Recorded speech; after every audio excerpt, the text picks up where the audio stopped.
Bonjour les gars, au cours de cette seconde vidéo, on va mettre en place une application de gestion de portefeuille en utilisant les algorithmes de trading. Ce sera une application que vous allez pouvoir utiliser dès la fin de cette vidéo.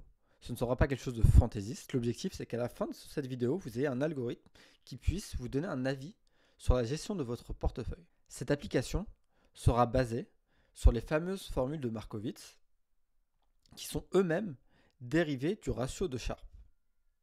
Le ratio de Sharpe est notamment très souvent évoqué pour ceux qui suivent l'écosystème financier du YouTube français par Didier Darcet ou peut-être un petit peu plus connu par Charles Gave. Et notamment, si vous partez sur GaveCal Research, qui est le fonds d'investissement de Charles Gave, il y a cet article qui est très pertinent de la part de Didier Darcet, Sharp is Sharp, où il parle de l'importance du ratio de Sharpe dans la robustesse de votre portefeuille. Et ces théories évoquées par Charles Gave, Didier Darcet et différents gestionnaires de portefeuille dans le milieu français, et surtout très largement utilisées dans le monde financier au niveau macro par la plupart des gestionnaires de portefeuille, est une dérivée des théories de Ray Dalio, qui sont peut-être encore un petit peu plus connues que Charles Gave et Didier Darcet, qui est la théorie du multi-weather portfolio, c'est-à-dire le portefeuille qui puisse résister à toutes les tempêtes. Et encore plus aujourd'hui lorsqu'on voit tous les outliers, tous les environnements de chaos comme que ce soit la guerre en Ukraine, la guerre à Gaza ou même les dernières élections législatives en France. On divisera cette vidéo en 3 parties. Dans la première partie, on fera une petite introduction sur Markowitz et le ratio de Sharpe afin de comprendre ce que nous allons appliquer au cours de cette vidéo. Ensuite, on fera un petit récapitulatif des hypothèses et des besoins matériels, c'est-à-dire ordinateur, langage de programmation dont vous allez avoir besoin afin de mettre en place cet algorithme. Et enfin, on va voir de A à Z comment mettre en place cet algorithme. À la fin, vous allez obtenir quelque chose de similaire à ça. Et surtout, l'avantage, c'est que vous allez pouvoir le paramétrer à votre sauce, selon votre sensibilité au risque. Si vous voulez un portefeuille plus ou moins risqué, vous allez pouvoir jouer sur la jauge au niveau du ratio de Sharpe. Mais afin de pouvoir jouer sur la jauge au niveau du ratio de Sharpe, il faut tout d'abord commencer par comprendre ce qu'est le ratio de Sharpe. C'est pour ça qu'on va commencer ce premier point avec une introduction à Markowitz et au ratio de Sharpe. Commençons par définir qui est Harry Markowitz. Harry Markowitz a été élu prix Nobel d'économie 1989 en compagnie de William Sharpe, dont on a parlé précédemment, basé sur la Modern Portfolio Theory. En français, la théorie moderne de gestion de portefeuille. Par ailleurs, juste pour information, on célèbre en ce moment les 1 an de la mort de Harry Markowitz. Que dit, de façon générale, la théorie de gestion de portefeuille d'Harry Markowitz? La théorie de gestion de portefeuille d'Harry Markowitz, ce qu'elle transcrit de manière mathématique, est la situation suivante. Ici, nous avons 2 propriétaires de portefeuille, un propriétaire A, que l'on va appeler Jean-Charles, et un propriétaire B, que nous allons appeler Amine. Jean-Charles, dans son portefeuille, a 33% de Microsoft, 33% d'Apple et 33% de Google, qui ont chacun pour retour sur investissement annuel moyen de 30, 25 et 20%. De l'autre côté, nous avons Amine qui, lui, dans son portefeuille, a 25% de Microsoft, 25% de Coca-Cola, 25% d'or et 25% de crypto. Ce qui lui offre de même un retour annualisé de 25%. La théorie d'Harry Markowitz, ce qu'elle transcrit au niveau mathématique, c'est que le portefeuille B, souscrit par Amine, sera bien plus intéressant que le portefeuille A, souscrit par Jean-Charles. La raison est simple et se situe au niveau de la corrélation des actifs financiers. Par exemple, imaginons qu'une crise des microprocesseurs apparaît aux États-Unis. Le portefeuille de Jean-Charles perdra rapidement 20, 30, 40, voire 50% de sa valeur. Alors que dans le cas B, si nous avons une crise technologique aux États-Unis, le Bitcoin ainsi que l'or risquent de monter à la hausse de manière significative. Et seul Microsoft sera impacté par cette perte de valeur. De l'autre côté, si nous avons une économie américaine qui se tient à merveille, l'action Microsoft va et ainsi que l'action Coca-Cola vont surperformer leur rendement moyen. Et de l'autre côté, l'or ainsi que le Bitcoin vont se déprécier. Et au niveau de la vision de ces portefeuilles sur le long terme, malgré le fait que sur les bonnes années américaines, le portefeuille B fasse moins bien que le portefeuille A, du fait qu'il y a un rendement moyen de 30%, sur le long terme, le portefeuille B sera plus intéressant car il fournira le même rendement en réduisant le risque de manière impressionnante.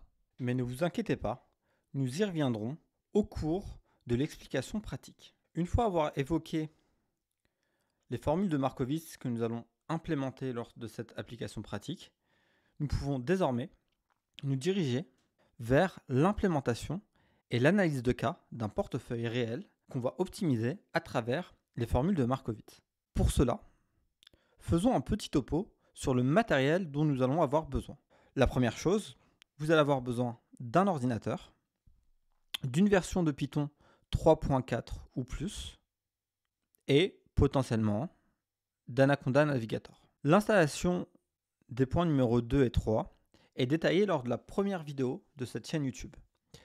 Cette vidéo vient complémenter cette première vidéo. Lors de la première vidéo, nous avons implémenté nos premiers algorithmes de trading. Au cours de cette vidéo, nous implémentons un algorithme d'optimisation de portefeuille utilisé de manière professionnelle et que vous allez pouvoir utiliser à vos envies pour vos investissements passifs. Ce sera disponible entre le time frame 11:21 et 15 minutes et 11 secondes. Je vous invite donc désormais à mettre pause sur cette vidéo, à prendre 3 minutes et 50 secondes pour procéder à l'installation et la mise en place d'Anaconda Navigator ainsi que de Python 3.10 et on va pouvoir commencer l'application de A à Z des formules de Markowitz qu'on va pouvoir utiliser pour gérer nos portefeuilles de manière mathématique et scientifique. Une fois avoir installé Python et Jupyter Notebook, vous allez atterrir sur ce type de page. De mon côté, j'ai déjà préparé un cursus d'étapes que nous allons mettre en place afin de gérer notre portefeuille comme Charles Gave ou Didier Darcet. Et surtout, nous allons vérifier si en accord avec les formules de Markowitz, Air Liquide qui est enchéri par Charles Gave, un petit extrait. Pas antifragile, mais qui ne dépendait pas des États. Donc on avait Accor, Air Liquide, Schneider. Est recommandable.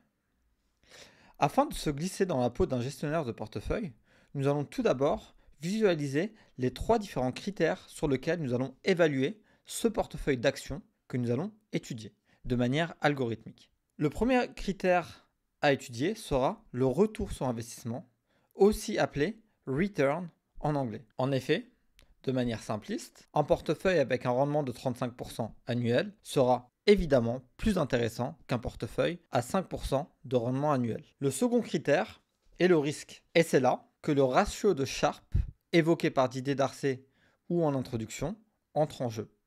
En effet, si l'on plonge dans Investopedia, on peut voir que le ratio de Sharpe n'est nul autre que le rendement divisé par le risque encouru. Et le risque, pour mes amis matheux, sera calculé à travers l'écart type du mouvement quotidien. Pour petit rappel, l'écart type n'est rien d'autre que la racine carrée de la variance. Donc, cela veut dire que à rendement égal, on va privilégier l'action qui a la variance la plus faible. Je pense que c'est déjà plus palpable. Ensuite, troisième variable à prendre en compte, ce sera la résistance aux intempéries, autrement dit, la diversification. Celle-ci sera calculée à partir de la covariance du rendement quotidien. Mais ne vous en faites pas, j'y reviendrai. Et sur le côté covariance, ça sera une ligne de code à appliquer. Si jamais vous voulez vous amuser, vous pouvez venir sur le groupe Discord.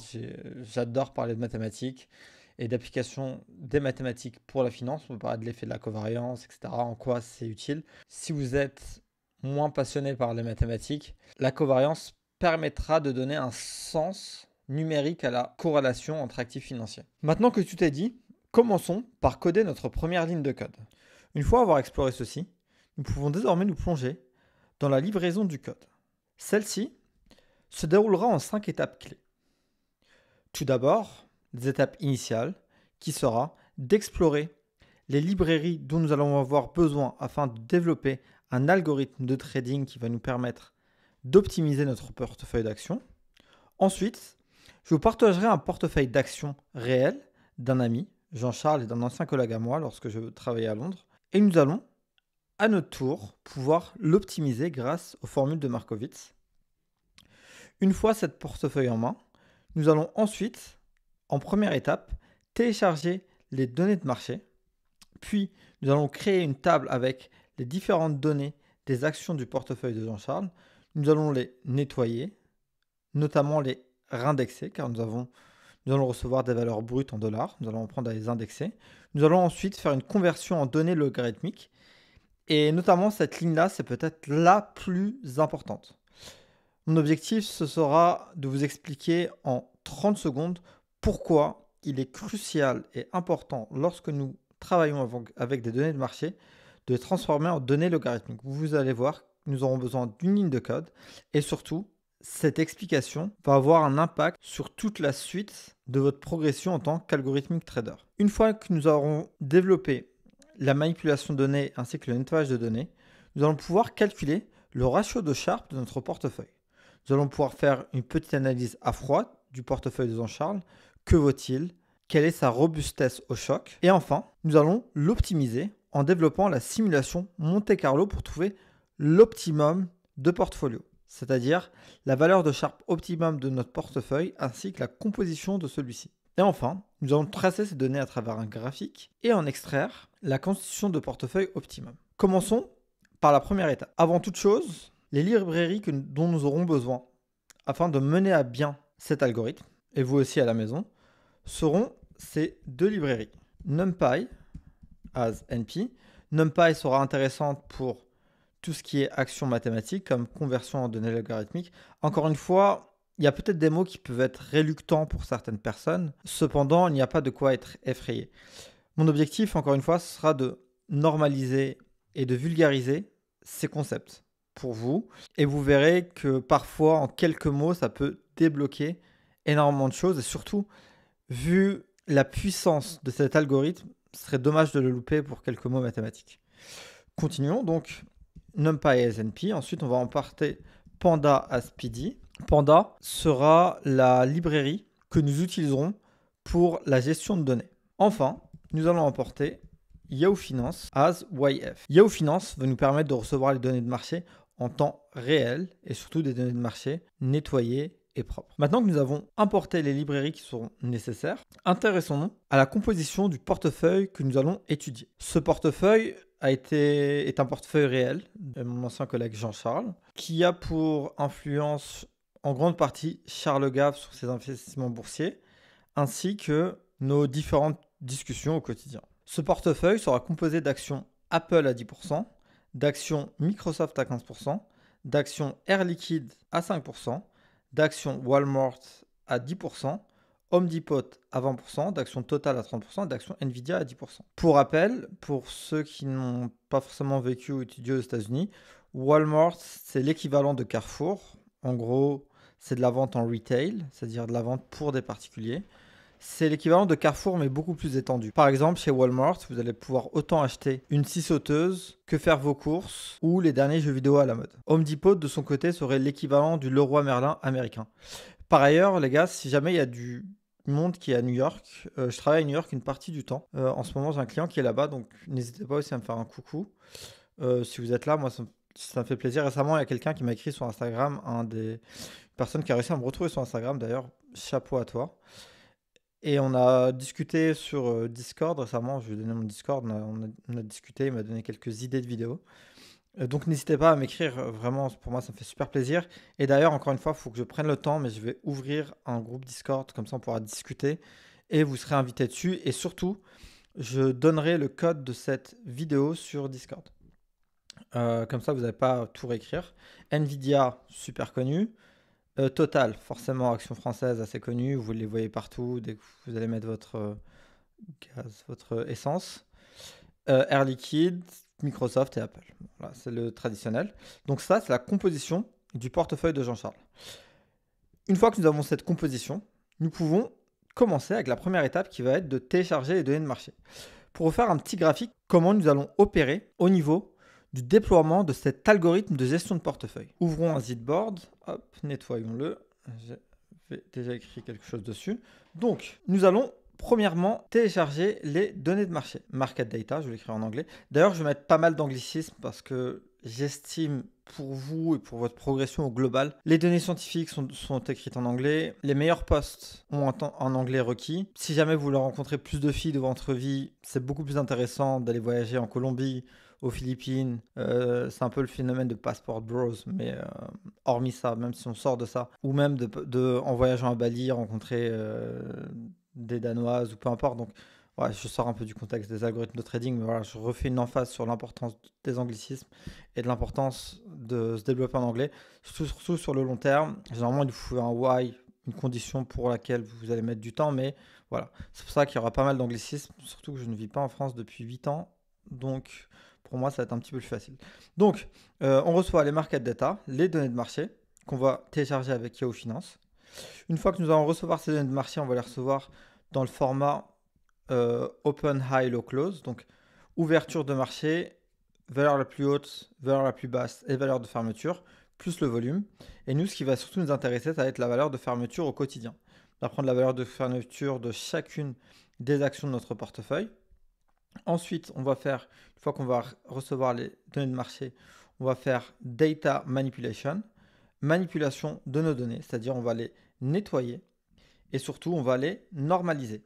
Les normaliser parce que, en effet, on va recevoir nos données de marché en US dollars, c'est-à-dire nous allons recevoir les données de marché, par exemple, prenons deux actions, une action qui a 10 dollars, une action qui a 100 dollars. L'action à 10 dollars va passer à 20 dollars, l'action à 100 dollars va passer à 110 dollars. Au niveau numérique, ça sera plus 10 de chaque côté, alors qu'au niveau pratique, on peut voir qu'ici, notre portefeuille a augmenté de 100%, alors qu'ici, notre portefeuille a augmenté de 10%. Et le concept de normaliser, ça sera de transformer nos données qui sont en US dollars ou en euros, de les transformer en pourcentage.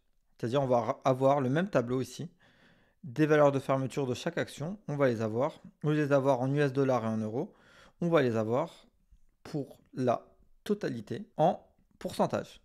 Une fois que nous aurons nettoyé ces données, nous avons manipulé les données de marché, on va analyser le portefeuille à Jean-Charles et surtout je vais lui donner un avis réel au niveau du ratio de Sharpe. Quelle est la valeur de son portefeuille au niveau du ratio de Sharpe? Si jamais vous souhaitez proposer votre stratégie à un fonds d'investissement, généralement un ratio de Sharpe en dessous de 2 ou de 2,5, ce ne sera pas intéressant pour eux. Une fois que nous avons obtenu les informations sur le ratio de Sharpe, nous allons pouvoir passer à la dernière étape qui va être de rechercher l'optimum de Sharpe.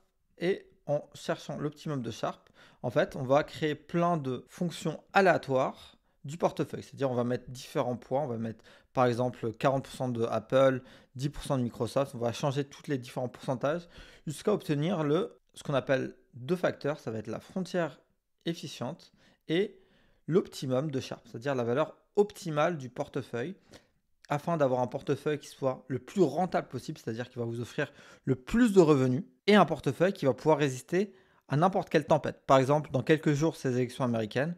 Aujourd'hui, on est le 4 novembre, c'est dans 2 jours.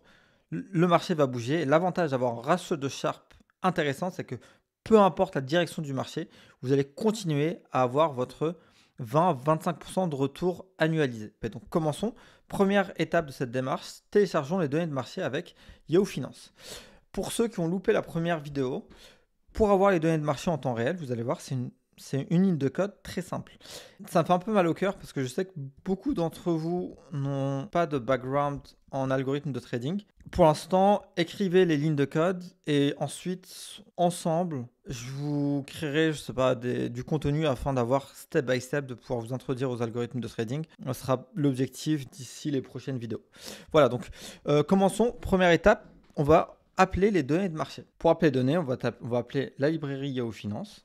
Et dans cette librairie, on va devoir spécifier ces informations-là. Donc, la première chose, ça va être de spécifier le ticker.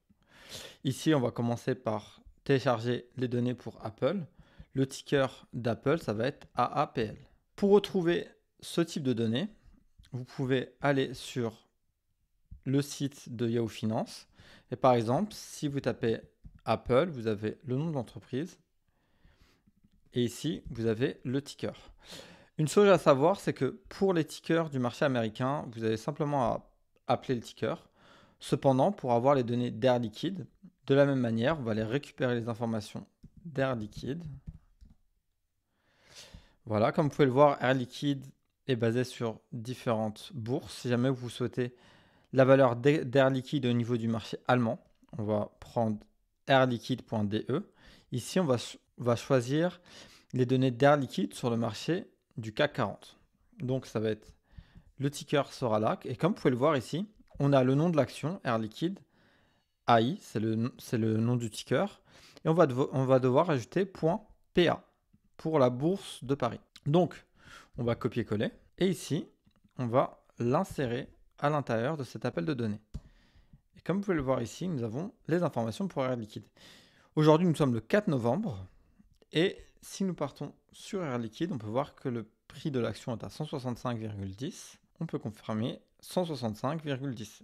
Et nous avons même un taux de précision et de granularité qui est supérieur à la moyenne, dans le sens où on reçoit même 1, 2, 3, 4, 5, 6 chiffres après la virgule en euros. Donc ici, c'est la façon pour appeler les données d'Air Liquide. Comme vous pouvez le voir ici, nous avons les données depuis les années 2000. Ici, pour l'exemple que nous allons développer pour les données de marché en temps réel, ce qui va nous intéresser, ce sera surtout les 2 dernières années. En effet, depuis le Covid, le marché a fortement changé. Donc, on veut évaluer le ratio de Sharpe par rapport aux performances des dernières années de cette action-là. Pour ça, encore une fois, on va taper Shift et Tab. Et comme vous pouvez le voir ici, le deuxième argument, on a une multitude d'arguments qu'on peut faire passer, soit début et fin. Mais moi, l'argument que j'aime beaucoup, c'est l'argument période.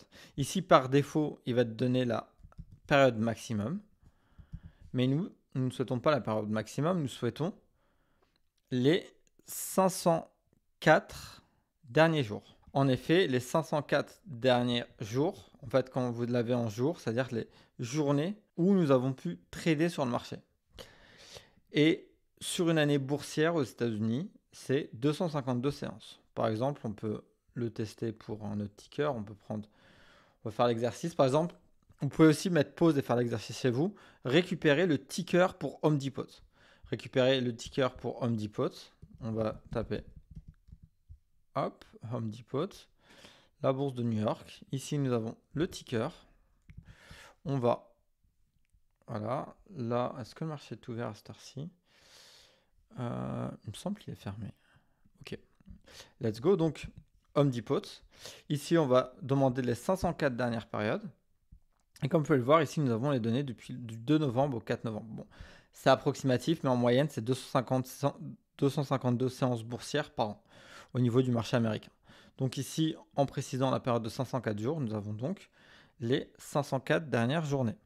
Ensuite, si jamais, en l'occurrence, ce qui nous intéresse, vu que c'est un portefeuille d'investissement, c'est les données journalières. Si jamais vous souhaitez un autre intervalle de temps, vous pouvez taper intervalle. Mais encore une fois, ces informations, vous pouvez les obtenir directement. Par exemple, si on veut un intervalle d'1 heure, ici c'est journée journalière. Si nous souhaitons un intervalle d'1 heure, comme vous pouvez le voir ici, nous avons l'ouverture des marchés à 9h30, heure locale, 10h30, 11h30, 12h30, ainsi de suite. Et pour obtenir ça, vous avez juste à passer l'argument intervalle. Donc ici, nous, ce qui va nous intéresser, c'est le ticker. Et par exemple, pour un peu plus de clarté, on peut taper ticker égal. Bon, comme ça, on sait de quoi il s'agit. Et en théorie, si vous ne précisez pas, mais on peut aussi préciser si jamais nous souhaitons avoir la dernière journée et si jamais le marché est ouvert, si vous voulez l'exclure, vous avez juste à taper end égale one day. Bon, vous pouvez le zapper, mais potentiellement, là, normalement, la dernière journée est inclue car à cette heure-ci, il est 23h08 ici en France. Donc voilà comment récupérer les données de marché en temps réel. Bon, comme vous pouvez le savoir, on va avoir besoin, si on repart sur notre schéma, en première étape, ce sera de récupérer les données de marché. Ensuite, on va les manipuler, puis on va ensuite pouvoir évaluer le ratio de Sharpe de notre portefeuille. Donc continuons, nous avons récupéré les données de marché. Ce qu'on va faire, c'est qu'on va les enregistrer dans une variable, mais surtout, ce qui va nous intéresser, ce n'est pas la colonne d'ouverture, ni du point le plus haut, le point le plus bas ou le volume. Ce qui va surtout nous intéresser, c'est la colonne de fermeture. Et on va le sauvegarder dans une colonne qu'on va appeler HD comme Home Depot. On va exécuter. Et maintenant, si nous appelons la colonne HD, nous avons donc les valeurs de fermeture de l'action Home Depot. Ok, j'ai déjà préparé cette partie du code de mon côté. Je vais simplement la copier-coller pour gagner du temps. Je vais le faire un par un. Hop. Par ailleurs, encore une fois, je vous dis, je vais créer le groupe Discord. Comme ça, vous allez pouvoir récupérer le code directement de cet algorithme. Donc, on va exécuter. On va faire une petite vérification. Et comme vous voyez ici, pareil pour Total, ça va être TTE, le nom du ticker .pa, pour Total à la Bourse de Paris. Ici, par exemple, si on regarde les valeurs de Total, on peut faire une due diligence rapidement. On voit que le prix à la fermeture était de 58,08 €. On va aller vérifier sur Yahoo Finance. Total Energy. Vous avez deux actions Total, une qui est cotée à la bourse de New York, une qui est cotée à la bourse de Paris. C'est vrai que récemment, j'ai oublié ce facteur. Récemment, Total a été introduit à la bourse de New York, c'est assez récent. Mais nous, ce qui va nous intéresser, c'est la bourse de Paris, parce que la bourse de New York, c'est beaucoup trop récent, on n'aura pas assez de data pour pouvoir le comparer. Donc voilà, revenons sur le code. Donc ici, nous avons bien l'action Total. On peut confirmer, donc on est bien 58,08. Ok. Et au niveau de la prochaine étape, ça sera de prendre toutes ces actions-là et de les joindre sur un seul et même table de données. Pour cela, on va utiliser la librairie qui s'appelle Panda. Et Panda, ça va être une librairie de gestion de données. Et pour le mettre sur une même table, on va écrire stocks égale pd.column. .concat. Pour ceux qui font du SQL, vous avez la fonction concat qui permet de faire exactement la même chose. Donc, on va vouloir concatenate en anglais. On va vouloir merger toutes ces colonnes-là. Ici, on aura la colonne close, la colonne de fermeture d'Apple, Microsoft, Air Liquide, Walmart, Home Depot, Total et Nvidia. Donc, on va aller récupérer tout ça. APL, MSFT, Microsoft, AL pour Air Liquide, WMT pour Walmart, HD pour Home Depot, Total pour l'action Total et Nvidia. Nvidia qui est l'action en vogue. Et on va taper. N'oublie pas de mettre axis égale 1. Parce qu'en fait, si on met axis égale 0, ok, pour être précis, c'est un point qui est assez important. J'espère que ce whiteboard est vide. Ok, on va revenir là. Ok, par exemple, alors, si jamais vous avez axis, vous allez excuser mon écriture. J'écris avec ma souris, donc c'est pas brillant. Si on a axis égale 0, qu'est-ce qui va se passer? On va avoir la colonne de fermeture d'Apple qui va être au-dessus de la colonne de fermeture de Microsoft, au-dessus de la colonne de fermeture d'Air Liquide. Donc nous allons avoir qu'une seule colonne. C'est-à-dire que les données vont être mergées l'une au-dessus de l'autre.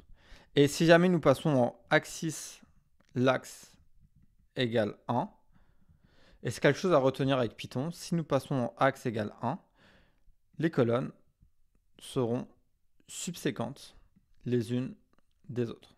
On aura la colonne Apple à côté de la colonne Microsoft. Et ce que nous cherchons à faire, c'est avoir une table de données ici avec chacune des actions qu'on va pouvoir ensuite comparer et on va pouvoir les utiliser afin de calculer le ratio de Sharpe. Donc, on va exécuter cette ligne de code. On va vérifier nos données. On va simplement lui demander de nous donner les 5 dernières lignes. Pour ça, on va taper tail. En fait, si nous tapons juste stock, nous allons simplement avoir les données, alors que si nous avons stock et tail, on va récupérer juste les 5 dernières lignes pour vérifier. Et ici, nous avons bien les données d'Apple, Microsoft, Air Liquide, ainsi de suite. Ici, Total, si vous vous souvenez bien. Ici, qui était à 58,08 actuellement. Donc, nous avons bien les données. Donc, ce qui va nous manquer ici, ça va être d'ajouter les colonnes. Et pour résoudre cette question, nous allons taper stock.columns égale à APL. On va juste nommer les colonnes. Apple, Microsoft. Sinon, c'est illisible. Toutes les colonnes, leur nom, c'est close. C'est complètement lisible. Juste le récupérer. Hop. Voilà. C'est désormais bien mieux. Voilà, on a chacune des colonnes. Une fois les données récupérées, juste en petit rappel, l'objectif actuellement sera d'évaluer premièrement, d'évaluer le ratio de Sharpe du portefeuille. Et le ratio de Sharpe, il s'évalue de quelle manière? Le ratio de Sharpe, il s'évaluera en étudiant le retour sur investissement divisé par le risque. Donc, si on revient sur notre graphique de ce qu'on est en train d'appliquer ici, hop, on a récupéré les données de marché. On voit ensuite la première valeur du ratio de Sharpe à calculer. Ici, dans notre algorithme, ce sera de calculer le retour sur investissement. Cependant, nous avons actuellement les données de marché. Nous les avons en US dollars pour certaines et en euros pour 2 actions d'entre elles.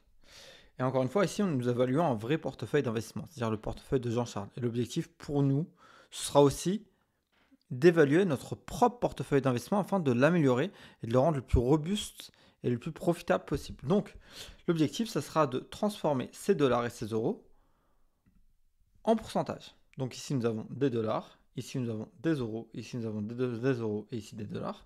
Donc, la première étape sera de prendre nos valeurs du stock et on va simplement mettre ici point en anglais percentage change, changement en pourcentage de ligne à ligne.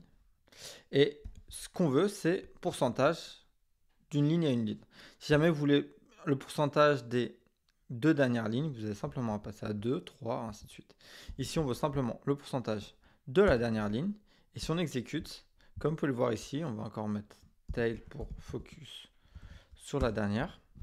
Ici, nous avons donc les pourcentages de ligne à ligne. Ici, donc, comme vous pouvez le voir ici, entre hier et aujourd'hui, nous avons eu une variation de 0,024% entre la valeur d'NVIDIA la veille et la valeur d'NVIDIA aujourd'hui. Donc, ici, par exemple, on peut confirmer avec la valeur totale. On peut voir ici que entre le premier, c'est-à-dire entre vendredi et aujourd'hui, lundi 4 novembre, Total a pris plus 0,31%. On peut aller sur Total Energy. Comme vous pouvez le voir ici, nous avons bien plus 0,31%. Donc, on peut confirmer cette requête. Donc, par exemple, aussi, qu'est-ce qu'on peut analyser? Si jamais vous souhaitez faire une petite analyse, vous pouvez taper .min, vous l'avez en pourcentage, hop, vous allez multiplier par 100 pour que ce soit un peu plus lisible. Et en moyenne, au quotidien, Microsoft a un mouvement moyen de 0,13%. L'action Air Liquide a un mouvement moyen de 0,06% quotidiennement, Walmart de 0,11%, Apple de 0,9%, Home Depot de 0,7, Total de 0,0088. C'est-à-dire, Total est plutôt stable, ça ne va pas être une action qui va performer. Cependant, Total fournit énormément de dividendes, ce qui récompense le fait que l'action ne s'envole pas. Par exemple, si on regarde Total sur 10 ans, c'est pas une action que je suis beaucoup. Total Energy, hop, stock 10 ans. Hop, on va juste mettre ça. Ah. Google Graph. Bon.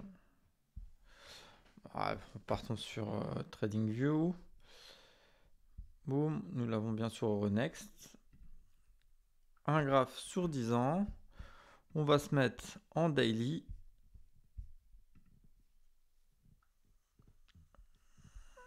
Hop.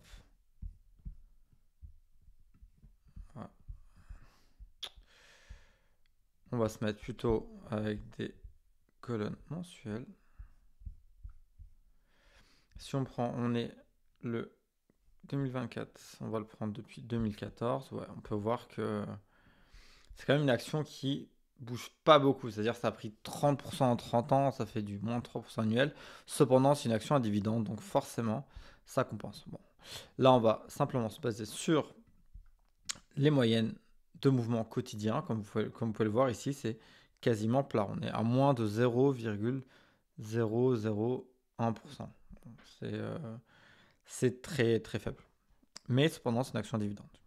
D'ailleurs, c'est l'une des remarques que je ferai à la fin de cette analyse, c'est que dans l'optimum, il faudra ajouter les dividendes, parce que c'est quelque chose qu'on peut faire. Je peux même le faire dans une autre vidéo.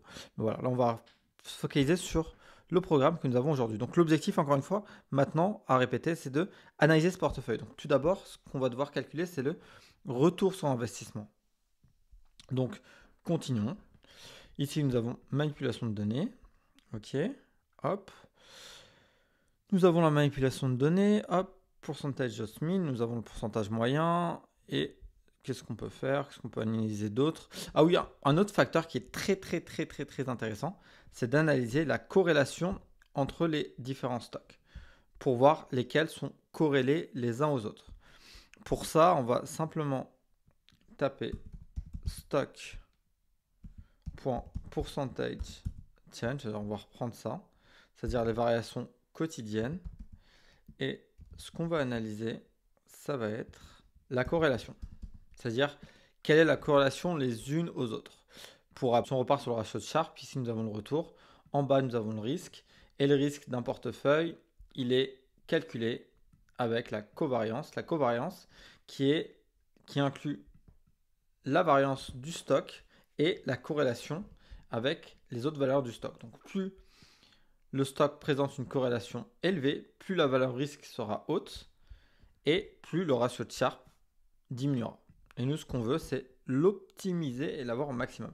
Et c'est du bon sens. Si jamais nous avons un portefeuille avec toutes les actions qui vont dans le même sens, nous augmentons le risque avec notre argent. Donc, revenons à nos moutons. Donc ici, correlation, on va taper ça. Et ici, nous avons la corrélation entre les différentes valeurs. Ici, on peut voir qu'Apple est 100% corrélé avec Apple, c'est du bon sens. Ensuite, la valeur avec laquelle Apple a le plus de redondance, c'est Microsoft et Nvidia, qui sont deux stocks qui sont technologiques sur le marché américain. Après, si jamais vous voulez un graphe qui est un tout petit peu plus sympa, je vous ai écrit un petit code pour avoir une belle visualisation. Vous n'êtes pas obligé de le faire, mais j'utilise Plotly généralement. On va devoir importer Plotly. Bon, je ne vais pas tout vous expliquer parce qu'on n'est pas là pour faire avoir des beaux graphes. Même si, franchement, franchement, ça me fait plaisir aussi de vous partager ça. N'hésitez pas, n'hésitez vraiment pas, n'hésitez vraiment pas. Donc, ce qu'on va faire, c'est juste la visualiser de manière un peu plus sympa. Et donc, pour continuer notre analyse de la corrélation, ici, on peut voir donc que Apple a le plus de congruence avec Nvidia et Microsoft. Comme vous pouvez le voir aussi avec Plotly, c'est vraiment agréable. Ici, comme vous pouvez le voir en anglais, ça s'appelle le Hoover. En français, on peut l'appeler l'étiquette.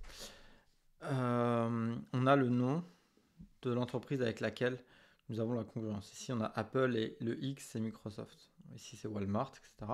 On peut voir que l'entreprise avec laquelle Apple a le moins de congruence, c'est Total. Et ça fait totalement sens. Bon, Total, c'est une entreprise à dividendes avec des calendriers de dividendes, qui est dépendant du secteur de la politique, du secteur pétrolier et surtout de la politique locale. Par exemple, lorsque nous avons des élections législatives en France et que le marché français perd 10% de sa valeur, Total va perdre 10% de sa valeur. C'est exactement ce qui va se passer pour Air Liquide.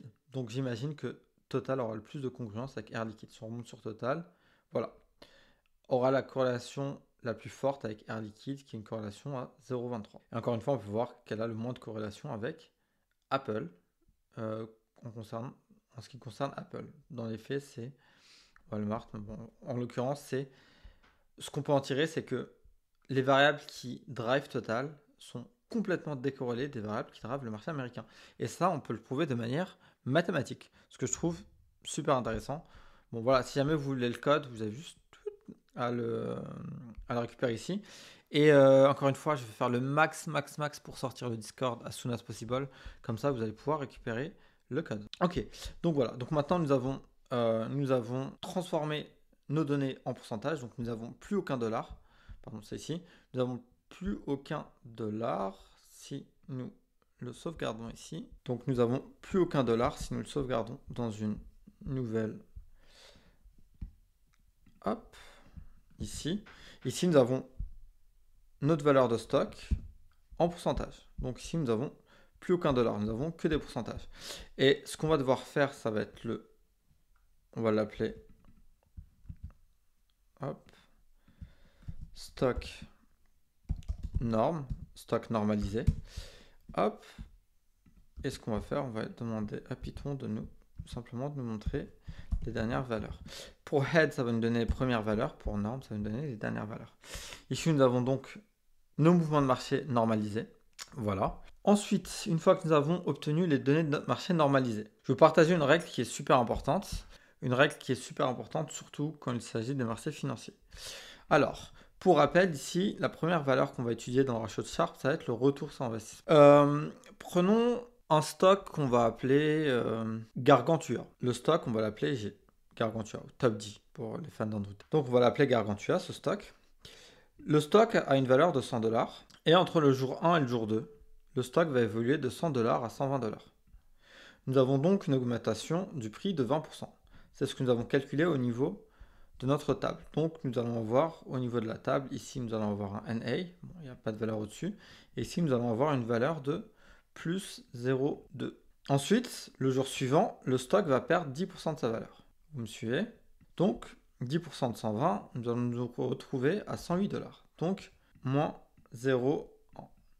Cependant, si nous faisons une addition du mouvement quotidien, nous allons obtenir un bénéfice de 10%. 0,1, c'est-à-dire un bénéfice de 10%. Cependant, en réalité, lorsque nous regardons, nous sommes passés de 100 à 108.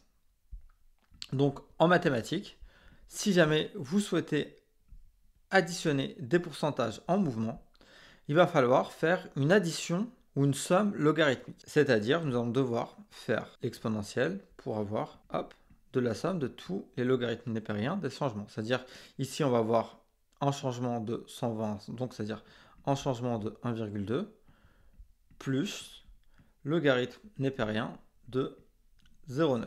OK? Et si jamais nous développons ce calcul, nous allons obtenir un profit de 8%. Et ainsi de suite. Vous pouvez cumuler tous les profits que vous avez obtenus. Si jamais ensuite ça bouge de X%, vous avez simplement à l'ajouter à la suite.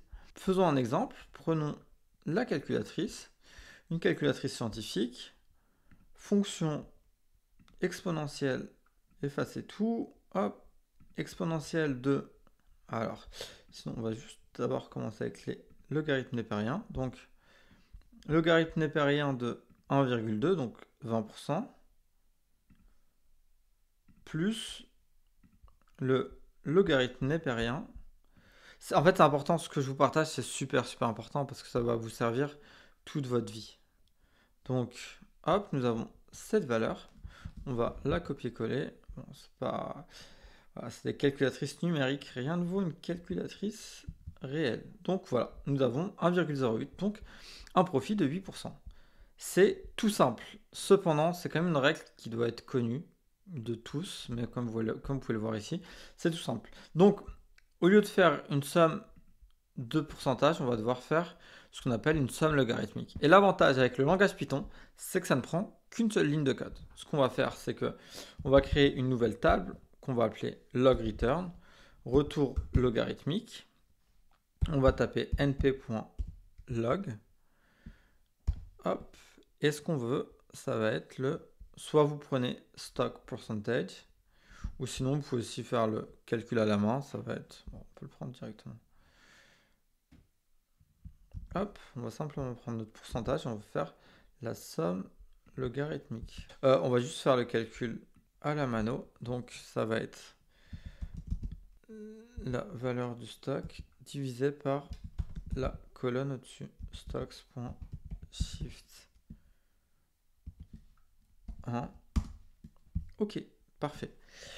Et ici, comme vous pouvez le voir ici, nous avons donc les mouvements de manière avec la valeur logarithmique du mouvement. Et donc, grâce à ça, on va pouvoir les additionner. Hop, on va demander à vérifier la tail. Ok, parfait. Ici, nous avons, voilà, comme vous pouvez voir, la valeur est logarithmique. Ok, parfait. Désormais, nous avons donc la valeur du retour sur investissement. Ici, nous avons le retour sur investissement quotidien d'Apple, Microsoft, Air Liquide et ainsi de suite. Une fois avoir nettoyé nos données et les avoir de façon logarithmique, nous pouvons désormais calculer le ratio de Sharpe. Pour rappel, le ratio de Sharpe est égal au retour divisé par le risque. En quelque sorte, le Sharpe ratio, le ratio de Sharpe, je l'ai mis en anglais parce que j'ai l'habitude de lire en anglais, encore une fois, l'anglicisme est très important. Donc, c'est le retour sur investissement, je vais l'appeler return, bon, on va le garder en anglais. C'est super important même pour vous d'avoir les termes en anglais parce que 99% de la littérature scientifique est en anglais, donc c'est quelque chose de crucial. Donc, return divisé par le risque. Parfois aussi, vous pouvez aussi le voir appelé volatilité. Donc, ici, nous allons devoir calculer le ratio de Sharpe du portefeuille. Là, nous avons importé les données de marché. Une fois les données de marché importées, nous avons nettoyé pour les obtenir en données logarithmiques. Pour avoir le ratio de Sharpe, on va devoir calculer deux paramètres, le retour sur investissement et le risque de notre portefeuille. Le risque, comme nous avons vu précédemment, le risque est calculé à travers la formule suivante. Et le retour, forcément, sera la variation de notre portefeuille entre un point A et un point B. C'est-à-dire combien de retours sur investissement nous avons obtenus au cours de ces 2 années. Et ensuite, ce qu'il va nous falloir, ça va être le Sharpe ratio annualisé. Donc, on va le prendre en journalier et on va multiplier par 252. Car ici, nous allons pouvoir récupérer le retour moyen quotidien que nous allons multiplier par 252 car nous avons 252 séances annuelles. Donc, commençons. Donc, on va devoir calculer le return ou le retour sur investissement qui va être égal à la somme de la moyenne journalière du retour sur investissement. Donc la somme de, on va prendre ce tableau-là, log return, on va taper, hop, on a la moyenne journalière qu'on va multiplier par ce tableau-là, on va faire ça, hop, point min, on va prendre la somme qu'on va multiplier par 252.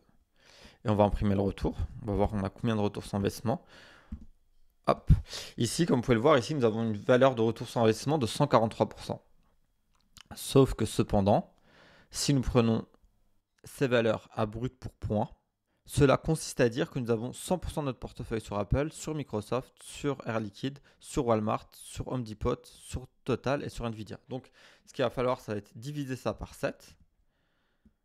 Hop, et nous obtenons donc le retour sur investissement de notre portefeuille, qui sera de plus 0,2, donc plus 20%.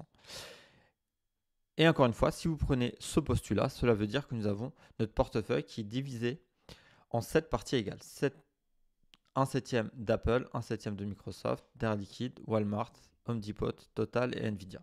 Donc, prochaine étape que nous allons devoir incruster afin d'avoir la valeur réelle du retour sur investissement sera les weights. Les weights, c'est le poids. C'est le poids qu'on va mettre sur chacune des actions.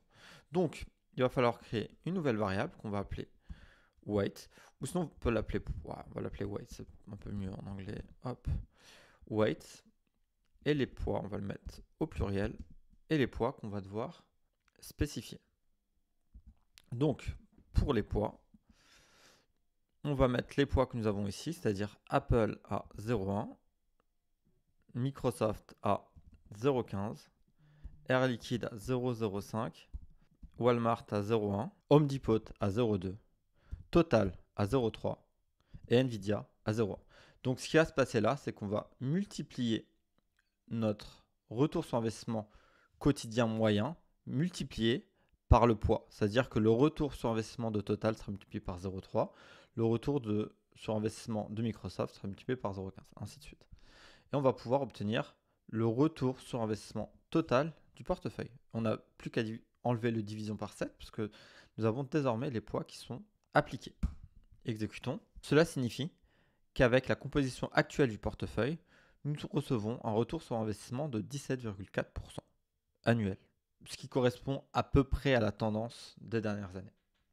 En effet, si on va chercher les informations sur CAC 40 sur 2 ans, on peut regarder, on va aller sur TradingView, on va aller chercher le CAC 40 sur 2 ans. Bon, on va faire un petit aparté rapide et on va repartir sur le code. Hop. Ok, parfait. Nous l'avons en journalier, on va aller chercher sur 2 ans. Donc, hop, on est en novembre 2024, on doit aller en novembre 2022. Ok, novembre 2022, on est là à peu près. Bon, sur 2 ans, on est là. Hop. Ok, le CAC 40 a fait 18%. Donc, on a un portefeuille qui représente... Surtout, on a beaucoup d'actions totales. L'action totale qui n'a pas beaucoup performé, on a 30%. Ok, parfait. On a Total Energy. Bon, on peut regarder que sur les 2 dernières années, Total n'a pas forcément performé plus que ça. On va aller en novembre 2022. Ok, à peu près là, sur nos data. Ouais, c'est ça que c'est ce qui nous plombe au niveau du portefeuille. On est à peu près à 4%. Sans qu'on a 30% d'actions totales, c'est la raison pour laquelle nous sous-performons le CAC 40. On ne va pas comparer au S&P parce qu'on va l'ultra sous-performer sur les 2 dernières années. Donc ok, donc nous avons désormais le retour sur investissement. Si on repart sur le calcul, maintenant que nous avons calculé le retour sur investissement, il va nous falloir le risque. Et le risque se calcule à travers cette formule-là. Donc, comme vu précédemment, la variance du portefeuille va se calculer à partir de cette formule. Et si nous regardons le calcul du ratio de Sharpe, c'est l'écart type du portefeuille. Alors, ok. Retour sur investissement calculé. Le risque, c'est écart type, écart type, écart type du portefeuille. Et donc, ici, avec ce calcul, nous avons la variance du portefeuille, c'est-à-dire la transposée des poids que nous avons créés, multiplié par le retour, multiplié par les poids que nous avons appliqués. Bon, ça va être un calcul matriciel. En gros, nous allons recevoir la variance. Et l'écart type, c'est égal à la racine carrée de la variance. Donc ici, nous avons le calcul de la variance. Et ensuite, il va simplement falloir calculer la racine carrée de cette variance. Racine carrée en anglais, c'est square root. Root, R-O-O-T en anglais, c'est la racine. Square, c'est le carré. Un carré, square, triangle, square, carré. Square root, c'est-à-dire carré, racine. En français, on dit racine carrée. En anglais, ils disent carré, racine. Donc, nous avons désormais le calcul du retour sur investissement. Nous avons désormais calculé le retour sur investissement. Nous allons ensuite calculer le risque. Le risque qui sera égal à square root, donc racine carrée. Ok. Pour avoir la racine carrée, il va falloir passer par NumPy. D'où le fait d'avoir expliqué précédemment qu'on doit récupérer la librairie NumPy. C'est pour les calculs mathématiques. Donc, pour la racine carrée, on va devoir taper np.squareroot pour récupérer la racine carrée. Et d'ailleurs, ensuite, on va imprimer le risque. À la fin, donc, on va devoir récupérer la racine carrée. Donc, on va faire la racine carrée de ce calcul-là que nous avons sur ce site web qui est très très précis. C'est Vitis Libraries pour Quantitative Finance, pour en gros la finance quantitative. Donc WT, somme, W. Bon, ok. La transposée des poids, donc on va faire NP. Si vous voulez pas vous prendre la tête, je vais aller rapidement au calcul. Donc, ouais, je vais aller rapidement au calcul. On va pas se prendre la tête sur ça parce que c'est vraiment. Après, on peut faire tout un cours théorique sur la théorie derrière tout ça. Moi, franchement, j'adore faire ça. Donc, hésitez surtout pas. Mais moi, ce que je vais faire, c'est que je vais aller au plus précis. Boum. Log du bas return.cov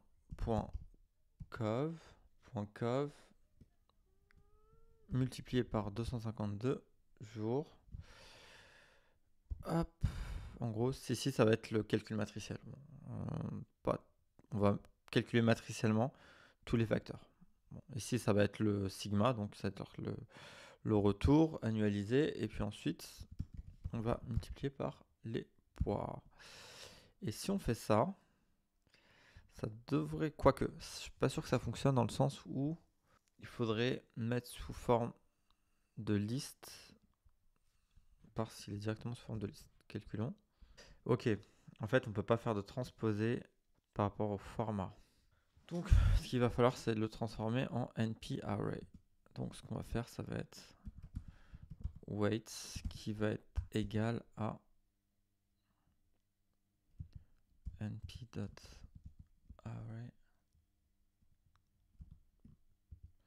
Je vais le tester comme ça. On va le tester. On va le tester de le convertir de cette manière-là. Parfait. Bon, bah écoutez, c'était simplement une petite conversion. Donc, on va le mettre ici. Hop, c'est parfait. Et là, si on exécute, OK. Nous avons donc un risque de 14%. Et là, ce qu'on va faire, c'est on va imprimer print retour, imprimer le retour, et on va imprimer le risque. OK, donc le retour sur investissement est de 2,17 € et le risque est de 2,14 €.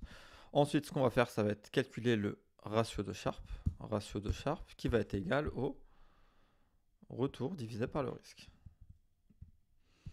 Tour divisé par le risque. Hop, continuons, exécutons. Alors, on va imprimer le RS. Ok, parfait. Donc, nous avons donc un ratio de Sharpe qui est de 1,2. Je vais vous faire un petit cours sur comment calculer, comment analyser le ratio de Sharpe. Mais comme vous pouvez le voir, la prochaine étape maintenant, ça va être de simuler différents types de poids pour avoir la composition idéale, pour avoir le portefeuille qui sera le plus robuste, mais surtout qui a le meilleur ratio entre le rendement et le risque appliqué.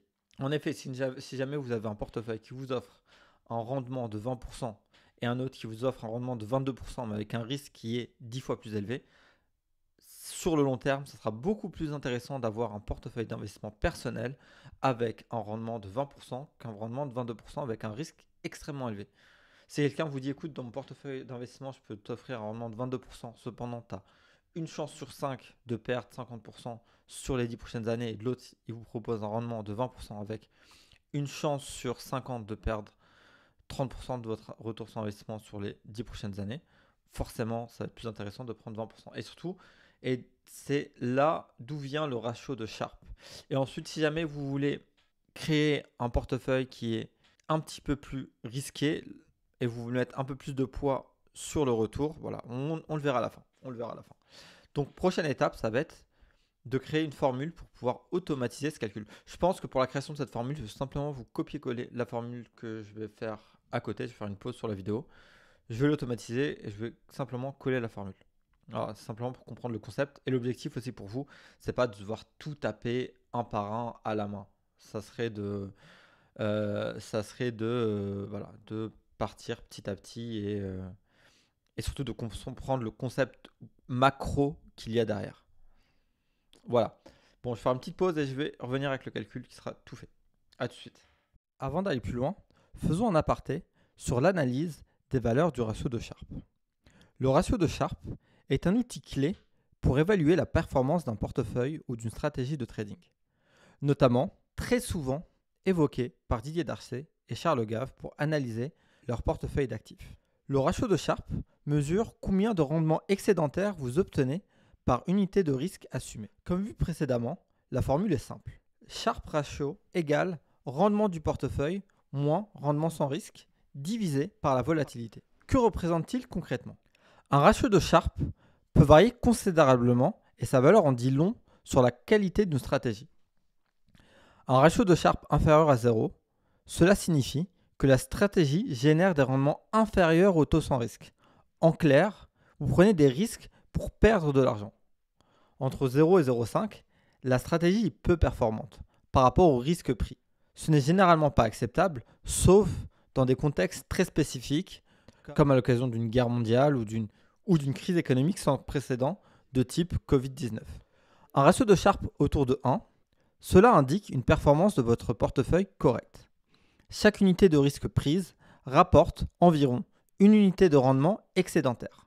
Ensuite, si nous arrivons à faire progresser notre portefeuille et à le faire tendre vers un ratio de Sharpe supérieur à 2, cela indique une performance et une diversification du portefeuille excellente. Cela signifie que votre stratégie est très efficace pour transformer le risque en rendement. Enfin, lorsque nous obtenons une valeur de ratio de Sharpe au-delà de 4, cela induit un portefeuille exceptionnel. Mais attention, ce niveau est rare et peut parfois être biaisé par des outliers politico-économiques et peut même être considéré comme un signe d'anomalie, surtout si la volatilité est faible ou les données mal échantillonnées. Avant de poursuivre, je voudrais simplement apposer 3 points d'attention sur le ratio de Sharpe. Le premier point d'attention est l'impact de la volatilité. Si la volatilité est faible, le ratio peut sembler artificiellement élevé. Donc attention à ne pas surinterpréter le résultat dans ce cas. Le deuxième point d'attention est le rendement sans risque. Ce taux varie en fonction du contexte économique. Aujourd'hui, il est aux alentours de 3,5%. Si vous négligez cet ajustement, vous risquez de mal évaluer votre stratégie. Enfin, veuillez avoir une comparaison cohérente. Le ratio de Sharpe est utile lorsqu'il est comparé à des stratégies similaires. Utilisez toujours la même période et les mêmes conditions de marché pour que les comparaisons soient pertinentes. En effet, imaginons qu'un groupe A évalue un ratio de Sharpe sur une période d'1 an, sur la période 2024, où les marchés ont surperformé, un portefeuille B qui sera évalué sur une période de 10 ans. Sur 10 ans, la performance moyenne de marché est aux alentours de 9,5%. Je me réfère au marché américain, évidemment. Alors que sur 1 an, la performance moyenne du marché global est aux alentours de 30% à l'heure de tournage de la vidéo. Donc forcément, le ratio de Sharpe sera biaisé. Donc faites attention à avoir une comparaison de données cohérente. Enfin, le ratio de Sharpe est une boussole et n'est pas une vérité absolue. Utilisez-le pour filtrer les stratégies prometteuses, mais complétez toujours votre analyse avec d'autres indicateurs comme le ratio de Shortino ou la VAR pour mieux comprendre le risque réel de votre portefeuille. Et revenons désormais à l'application du code où nous allons simuler des centaines voire des millions de portefeuilles différents afin d'obtenir le ratio de Sharpe optimal. De mon côté, j'ai pu créer cette fonction qui va nous permettre d'automatiser ce calcul de portefeuille. C'est-à-dire ici, nous avons calculé le ratio de Sharpe pour un seul portefeuille. Et ici, nous avons calculé, par exemple, ici pour 100 000 portefeuilles, ou ici j'écris le nombre de ports. On peut en mettre pour 1000 portefeuilles, 10 000 portefeuilles, 100 000 portefeuilles, 1 million de portefeuilles, peu importe. Donc ici, on va simuler 100 000 portefeuilles différentes avec 100 000 poids différents qui vont donner 100 000 retours sur investissement différents, 100 000 risques différents, 100 000 Sharpe ratios différents. On va pouvoir analyser ce ratio de Sharpe. Et comment cette petite fonction que j'ai créée va fonctionner? Elle va fonctionner de cette manière-là. C'est-à-dire, tout départ, on va créer une grande matrice pour les poids avec 7 zéros. C'est-à-dire, on va avoir 7 zéros, ça va être le poids pour Apple, le poids pour Microsoft, ainsi de suite. Et ça, on va le créer 100 000 fois, ou 10 000 fois, ou 1000 fois. Ça va être le nombre de ports. Ok? Ça va être la liste des weights. Ensuite, je vais créer une liste pour chaque retour sur investissement qui va ressembler à ça, c'est-à-dire une liste avec un zéro qui va être dupliqué par rapport au nombre de ports. C'est-à-dire que si on fait 10 000 itérations, il y aura 10 000 zéros. Si on en fait 100, il y aura 100 zéros. Voilà, ça va être pour le retour sur investissement. Je vais faire la même chose, je vais créer une liste pour le risque et enfin une liste pour le ratio de Sharpe. Et l'objectif ici dans la fonction que nous allons créer, ce sera de créer des poids aléatoires, c'est-à-dire à chaque itération, on va commencer par créer un poids aléatoire, c'est-à-dire par exemple 10%, 15%, 33%, 12%, ainsi de suite. Ensuite, on va recréer une nouvelle liste aléatoire ici. Prochaine itération, par exemple, on va créer 52%, 33%, 0,01%, 12,4%, ainsi de suite. Et en fait, une fois que nous avons généré cette première liste, on va calculer le premier retour. Donc, on va changer cette valeur-là. Le premier zéro va changer. Par exemple, imaginons que le retour soit de 33%.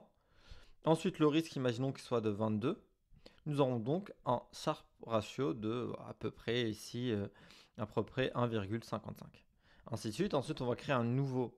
Ensuite, nous allons générer une nouvelle composition de portefeuille qui va générer un risque, un retour sur investissement, un Sharpe ratio. Si on va dans le code, c'est exactement ce qu'on fait ici.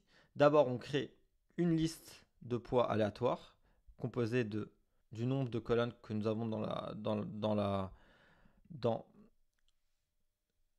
la data frame initiale, stock, ici, hop, ici dans notre stock, ici nous avons 7 colonnes, donc il va aller chercher le nombre de colonnes que nous avons, donc ça va être 7 colonnes, et au niveau de la profondeur de la base de données, ça va être le nombre de poids.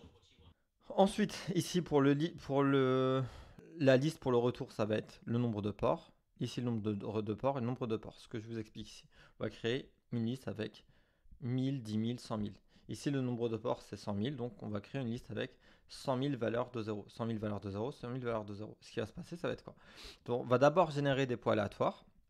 Ensuite, on va les mettre en pourcentage, c'est-à-dire ça va être des valeurs aléatoires entre 0 et 1. Donc, on va les faire en sorte que le total fasse 1. Une fois que nous avons eu ces valeurs aléatoires en pourcentage de portefeuille, on va les sauvegarder ici dans la première ligne. Ça va remplacer la première ligne. On va changer avec les valeurs aléatoires. Ensuite, ici, pareil, la première ligne du rendement, parce qu'on va commencer avec la première ligne. Ensuite, la 104e ligne, et ainsi de suite. Va stocker le retour sur investissement de son portefeuille. Ensuite, on va stocker le risque. Et enfin, le ratio de Sharpe. Et à la fin, on va demander à Python de nous donner quel est le ratio de Sharpe optimum de ce portefeuille. Et surtout, on va répondre à la question, est-ce que Charles Gave avait raison lorsqu'il disait ceci? Bon, exécutons. Ok, c'est parfait. Voilà, le code a fini par tourner. Généralement, en termes de temps, suivant la qualité de votre ordinateur, ici, je fais tourner ça sur un MacBook Pro avec une puce, avec les puces Apple, les Silicium, il me semble. Bon, en tout cas, ça tourne assez rapidement. Par exemple, dès que je fais tourner avec mon MacBook Air, ça peut prendre 4-5 fois plus de temps. Et suivant l'ordinateur Windows que vous avez, pareil. Si jamais vous faites tourner ça avec un PC gaming, ça va être très rapide. Voilà, donc généralement, ça peut prendre pour 100 000 itérations, ça va prendre entre 10-15 secondes à 2-3 minutes. Voilà, en termes de temps. Donc maintenant que ça a tourné, on peut commencer à analyser les résultats. Pour ça, ce qu'on va faire, c'est qu'on va aller appeler la liste Sharpe. On va lui demander quelle valeur de Sharpe est la plus élevée. Donc on va taper dans la liste de Sharpe, ce que je veux, c'est la valeur max. Donc la valeur max du ratio de Sharpe, c'est 2,07. On peut voir qu'on a un portefeuille qui est assez intéressant et assez performant. Donc pour ce portefeuille qui est performant, ce qu'on veut savoir, c'est quelle valeur dans cette liste nous donne ce ratio de Sharpe. Donc ce qu'on va faire, on va lui demander l'argument maximum. Et l'argument maximum, c'est l'argument 5979. Donc l'itération 5979 a donné le ratio de Sharpe optimum. Donc, en termes de retour sur investissement, le retour de ce portefeuille sera le suivant. On va chercher celui-ci qui va nous fournir un retour sur investissement de 25,2%. C'est-à-dire que sur le portefeuille aléatoire, nous avons obtenu 17% de retour sur investissement. Ce portefeuille nous propose 25% de retour sur investissement. Le risque qui est proposé ici sera, boum, 5979 avec un risque à 12%. Et au niveau de la composition du portefeuille, on va aller le récupérer ici. Hop. On va les récupérer 5979.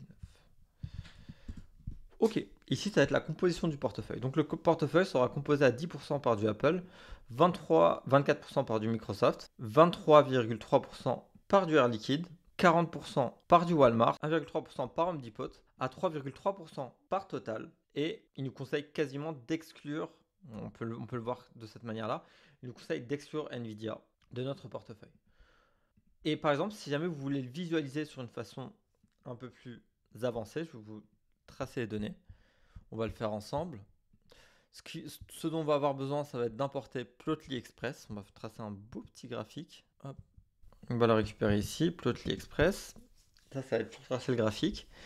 Et ce qu'on va faire, on va juste créer un petit champ de données. Bon, vous pouvez juste copier-coller le code. Alors ici, ce que j'ai fait, simplement, j'ai juste récupéré, j'ai créé juste une table de données avec les valeurs de chacune des itérations. Ce qui va donner ça, un retour sur investissement de 19%, avec pour risque temps et ratio de Sharpe temps. Voilà, pour la première itération, ainsi de suite. Et ensuite, ici, ce qu'on va faire, ça va être d'imprimer ça et de le visualiser. Exécutons. Voilà, à chaque fois on a une figure qui est à peu près différente. Ici nous avons le Sharpe ratio en jaune. On peut voir que le Sharpe ratio optimal aux alentours de ce niveau. Par exemple, on peut voir que ce portefeuille a pour retour sur investissement 9% et a pour risque, on va aussi mettre le risque en pourcentage. Ici le retour sur investissement je l'ai mis en pourcentage, je vais aussi mettre le risque en pourcentage. Ok, exécutons. Ici, c'est des pourcentages. Ok, on va juste... pas trop se prendre la tête. Bon. Sinon, on va le nommer comme ça. Hop. Comme ça, au moins, on va pouvoir être précis sur ce qu'on fournit. Hop.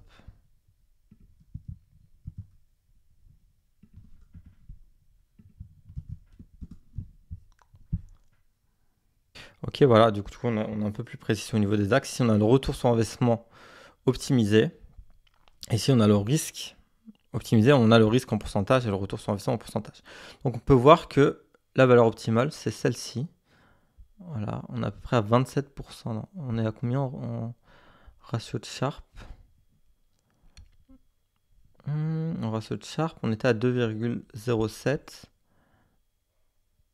Non, le point c'est celui-ci, ouais.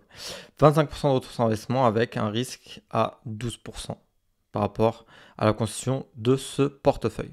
Donc, lorsqu'on applique les valeurs de Markowitz et qu'on analyse le portefeuille de Charles Gave à partir du ratio de Sharpe, on peut constater que les hypothèses qu'il a émises sont correctes et qu'intégrer 23% d'air liquide dans son portefeuille nous donne un retour sur investissement et une optimisation au niveau du risque et de la robustesse de notre portefeuille.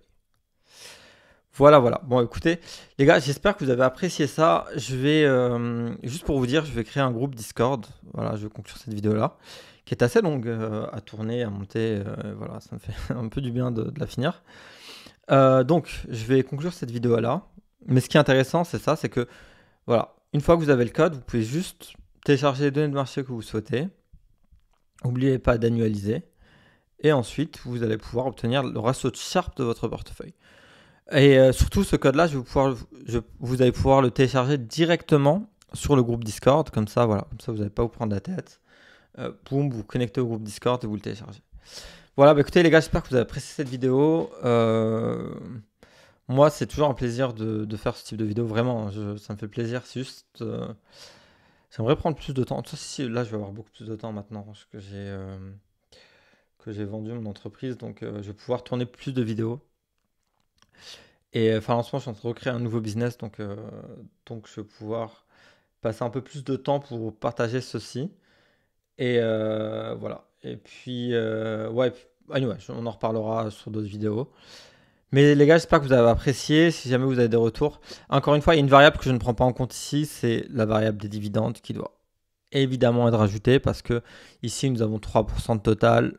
Si on inclut les dividendes que Total donne annuellement, ça augmente le retour sur investissement. Si jamais vous voulez que j'inclue les dividendes dans l'analyse du ratio de Sharpe, je peux le faire. Si jamais vous voulez que j'aille plus loin, je peux le faire. Ça, c'était simplement un petit cours sur la gestion de portefeuille. J'espère vraiment que vous avez apprécié ce cours. Et pareil, si jamais vous voulez tronquer le ratio de Sharpe et avoir un ratio de Sharpe qui est un petit peu plus risqué, la seule chose à faire ici, ça va être de mettre un poids sur le risque en bas. Faire le risque multiplié par 0,9. Comme ça, vous allez diminuer l'impact du risque. Ou, par exemple, si jamais vous voulez un portefeuille qui soit 20% plus risqué, vous avez juste besoin de mettre 1,2 fois le retour. Et en gros, ça va être un poids que vous allez mettre sur le retour. Voilà, c'est un peu l'astuce maison que je vous partage. Voilà, par exemple, si on fait ça, vous allez voir que le portefeuille optimal va changer. Vous n'aurez pas la valeur officielle du ratio de Sharpe, mais vous allez avoir un ratio de Sharpe optimisé par rapport à votre appétence au risque. Si jamais vous voulez augmenter la covariance et la robustesse de votre portefeuille, vous augmentez le facteur du risque, c'est-à-dire vous allez mettre un poids positif sur le risque. Donc, par exemple, multiplier le risque par 1,2, 1,3, 30, 40, 50%. Ou si jamais vous voulez être un petit peu plus risqué, ce que vous allez faire, c'est que simplement augmenter l'emphase que l'algorithme va mettre sur le retour sur investissement. Voilà. Bah écoutez, en tout cas les gars, vraiment encore une fois, je suis trop content d'avoir fait cette vidéo. Prochaine étape, vous créez un groupe Discord, le partager avec vous. Et ça va être fun. Aussi, je pensais faire des choses sur Discord comme créer des débats sur la finance, discuter d'énormément de choses. Allez, on va l'exécuter en même temps que je parle. Sharpe list. Ça sera le vrai ratio de Sharpe. Hop. Et surtout, au niveau des poids, on voit que si jamais vous voulez un portefeuille plus risqué, hop, il faut plus de air liquide. Voilà. Plus de Air Liquide et plus de Total. C'est-à-dire que Total, voilà, c'est intéressant lorsqu'on va vouloir développer... Ah non, pardon, c'est pas le bon argument. Autant pour moi. Hop. Le retour sur investissement sera de 26% au lieu de 25%. Et surtout, le poids que vous allez mettre, bon, ça n'a pas beaucoup changé. Mais voilà, ça sera toujours mieux. Toujours mieux. Si jamais vous voulez plus de rendement, vous allez gagner à peu près 1% au niveau de votre rendement. Donc c'est assez intéressant. Voilà. Et puis au niveau de la répartition, vous allez avoir encore moins de total sur le portefeuille. C'est pour ça que ça m'a surpris. Mais plus de Nvidia, parce que Nvidia a un retour sur investissement qui est assez intéressant. Cependant, le risque d'avoir Nvidia sur votre portefeuille peut vous plomber le portefeuille. Parce qu'Nvidia, du jour au lendemain, Nvidia peut perdre 20-30%. Et ça, le fait d'utiliser une formule comme Markowitz, ça peut le ressentir. C'est-à-dire que la formule Markowitz, à l'instant T, vous dit Nvidia, c'est vrai, vous allez avoir de meilleurs retours sur investissement. Voilà, on passe de 0 à 1,16%. Cependant, ça va plomber, ça va complètement plomber votre risque. Et surtout, vous allez avoir généré un pourcentage de chance qui n'est pas négligeable, qui n'est pas significatif, mais qui n'est pas négligeable non plus, sur le fait que votre portefeuille peut être, voilà, au lieu de faire un retour annuel de 15-20%, vous allez faire un retour annuel de 2-3% parce que vous avez du Nvidia qui, sur cette année-là, dû à la forte volatilité d'Nvidia, va vous faire perdre une grosse partie de votre portefeuille. Voilà, et là, on voit clairement l'importance des formules de Markowitz. Voilà, en tout cas les gars, j'espère que vous avez apprécié cette vidéo. Et puis merci beaucoup pour ceux qui commentent. Merci beaucoup. D'ailleurs, je peux peut-être les citer. Ouais, je vais les citer, allez, let's go. Je vais les citer. Peut-être que je les citerai au début de la vidéo. Ouais, je les citerai au début de la vidéo. Let's go. Voilà les gars, bah écoutez les gars, let's go, et puis on se voit sur la prochaine vidéo. Je pense que la prochaine vidéo, je vais vous créer un robot trader de A à Z. Je vais le partager avec vous, ça va être fun, À bientôt les gars. Et enfin les gars, juste pour revenir sur les commentaires de la vidéo précédente, je voulais juste vous passer de remerciements, et je le ferai à chaque fois parce que j'estime que ça montre des choses. Je voulais mettre les remerciements dès le départ, mais j'avais peur de perdre une partie de l'audience. J'ai peur qu'une partie de l'audience ne souhaite pas continuer ou rester jusqu'au bout. Donc je voudrais remercier Monsieur Explicit pour votre commentaire. Je vous remercie beaucoup, ça fait super plaisir. C'est un commentaire super chaleureux, donc merci beaucoup, vraiment merci beaucoup Monsieur Explicit, c'est super gentil. Christopher Harrell aussi, franchement c'est trop gentil, super contenu, j'attends les autres vidéos, c'est trop gentil, ça fait plaisir. Vraiment, vous ne vous en rendez pas compte, j'allais vous tutoyer, c'est pas correct. Enzo Drago de même, merci beaucoup pour ton commentaire, ça aide beaucoup. Et puis par rapport au groupe Discord, encore une fois, je vais vous le partager incessamment sous peu, je pense dans les 2-3 prochains jours. Je vais vous le partager, donc merci beaucoup les gars. Laurent Robert, pareil. Laurent Robert, ouais, merci pour ton commentaire. Par rapport au cours d'Emi et les lignes de code, je pense que je m'en occuperai bientôt. Mais si tu vas sur le groupe Discord que je vais lancer dans 2-3 jours, je pourrai t'aider sur les lignes de code. Et Babinxq7978, salut, merci pour cette vidéo. De rien, il n'y a pas de souci, ça me fait vraiment plaisir. Et pour le contact, on pourra discuter sur Discord comme ça, on pourra discuter, je pourrai te passer mon contact et tout. Même mon WhatsApp, ça me fait plaisir. Donc voilà, à bientôt, et puis à bientôt les gars, et on se voit sur le groupe Discord. Et puis merci beaucoup encore les gars pour votre commentaire, c'est super gentil. Merci beaucoup les gars, vraiment merci beaucoup, je ne peux que vous remercier. À bientôt les gars.